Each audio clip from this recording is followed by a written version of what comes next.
One of the strangest disasters in American history occurred on January 15th, 1919, one day before the ratification of Prohibition, in Boston's North End neighborhood, when this giant tank you see right here ruptured, sending 2.3 million gallons of molasses rushing down into the neighborhood. At 12:30 p.m. on January 15th, 1919, many individuals who were sitting around eating lunch in the vicinity of the giant molasses tank heard a deafening roar and then the sound of what appeared to be a machine gun before being smacked by a massive wall of molasses that was approximately 25 feet tall and moved at about 35 miles per hour. Now, this massive wall of molasses rolled cars, debris, people, and horses up into its sticky mess, and when it finally stopped moving, it made a layer about 2 to 3 feet thick, which very quickly solidified, trapping those underneath to suffocate and die. In the end, about 21 people were killed in the disaster, and 150 people were injured. Now, there are several factors as to why it failed.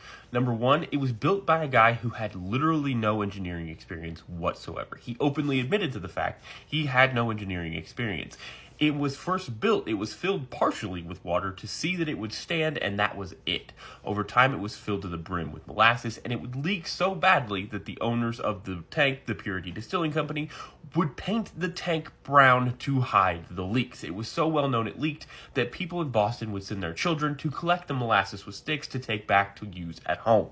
Now, the contributing factor to the actual failure is the days leading up to the disaster were brutally cold, down to the single digits. The day of the actual disaster was in the 40s. Additionally, the molasses that had been transferred in just a few days prior had been warmed up so that it would have a lower viscosity and allow it for transfer. This allowed pressure to build up inside the tank, which was built with steel that was too thin and contained no manganese, which made it even more brittle. All of this led to the eventual failure on the day of the disaster.